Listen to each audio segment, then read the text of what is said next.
Yo, what's up guys? I'm going to show you how I clean my air filters. All you need is a bucket with some gas in it, Dawn dish soap, and then your foam filter oil. I prefer the one in the bottle, but you can also use the spray can. So step one is you got to remove it from this plastic piece because that will not work with it on. Once you just have the filter by itself, then I dip it in gasoline and rinse it out, and then I do that a few times. Not a lot of gasoline, just a little bit. It doesn't really clean the filter, it just gets the filter oil out, because you have to get the filter oil out before you can put Dawn dish soap on it and really scrub. This is what I do. I just soak up the gas. Don't get on the ground.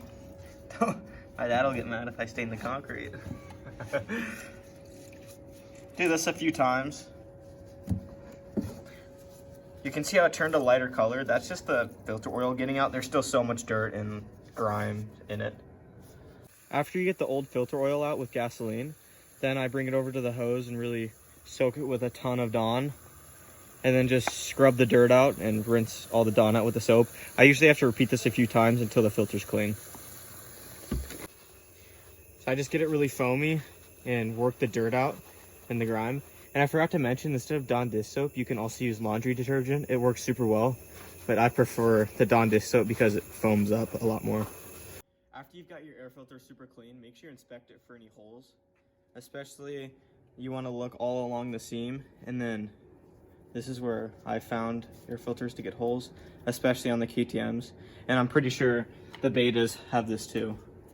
So there's these 2 points where it goes through the rubber part, but then there's this little tip right here. And sometimes this can put a hole at the top. So you just want to make sure if there's a hole, just replace it. And if there's any rips or tears, just replace the filter, because for most bikes, they're like under 10 bucks and it's just not worth it to run a filter that could be compromised. After you've inspected your filter and it's good to go, then you want to put oil on it. But before you put oil on it, make sure it's dried out. Oh, and it's super important to put oil on your air filter because that's what catches all the dirt and stuff.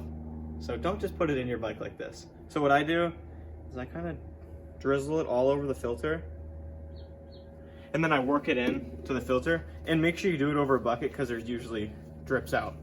A common place that I forget to put oil is around the brim where it seals to your air box. So make sure you put a good amount of oil right there, because that is super important. And then when you install it, you can also put grease right there to make an even better seal. So a properly oiled filter looks just like this, and you'll know you have too much filter oil if you squeeze it and filter oil drips out. That's not a good thing. Then you got to squeeze it until you get it all out. And thank you guys so much for watching, hitting the thumbs up button, subscribing, and you're also killing it on Instagram. I think we're almost at 70,000 followers on Instagram, and the YouTube is climbing, so thank you guys so much. Peace out. See you guys on Friday.